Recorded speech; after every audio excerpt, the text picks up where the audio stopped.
સુરક્ષાના ગરીબો માટે આશીર્વાદ રૂપ ગણાતી નવી સિવિલ હોસ્પિટલનું જૂનું બિલ્ડિંગ લોકો માટે જીવનું જોખમ બન્યું હોય તેમ લાગી રહ્યું છે। સતત પડી રહેલા વરસાદને પગલે હોસ્પિટલની છતમાંથી પાણી ટપકી રહ્યું છે। સુરક્ષાના ગરીબ લોકો માટે આશીર્વાદ રૂપ ગણાતી નવી સિવિલ હોસ્પિટલનું જૂનું બિલ્ડિંગ લોકો માટે જીવનું જોખમ બન્યું હોય તેમ લાગે છે, કારણ કે જૂની બિલ્ડિંગ ખૂબ જ જર્જરિત થઈ હોવાને કારણે અવારનવાર સ્લેબના પોપડા પડવાની ઘટના સામે આવી રહી છે। સતત પડી રહેલા વરસાદને પગલે હોસ્પિટલની છતમાંથી પાણી ટપકી રહ્યું છે। ત્યારે થોડા દિવસ પહેલા જ ડાયાલિસિસ કરાવતી એક મહિલા પર સ્લેબના પોપડા પડ્યા હતા, જો કે સદનસીબે ઘટનામાં મહિલાને મોટી ઈજા થઈ ન હતી।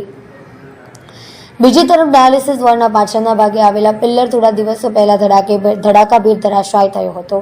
ત્યારબાદ આ પિલ્લરની જગ્યા પર બે લોખંડના થાંભલા મૂકીને બિલ્ડિંગને ટેકો આપવામાં આવ્યો છે, તો જૂની બિલ્ડિંગના મોટાભાગના પિલ્લરો પણ ફાટી ગયા છે। ત્યારે જોવાનું એ રહે છે કે ક્યાં સુધી દર્દીઓ આ જૂની બિલ્ડિંગમાં જીવના જોખમે સારવાર લેતા રહેશે। નવી સિવિલના અધિકારીઓ દ્વારા જર્જરિત થઈ ગયેલા જૂની બિલ્ડિંગમાંથી વોર્ડ અને ઓપીડી ખાલી કરવામાં કોઈ દુર્ઘટનાની રાહ જોતા હોય તેમ જણાઈ રહ્યું છે।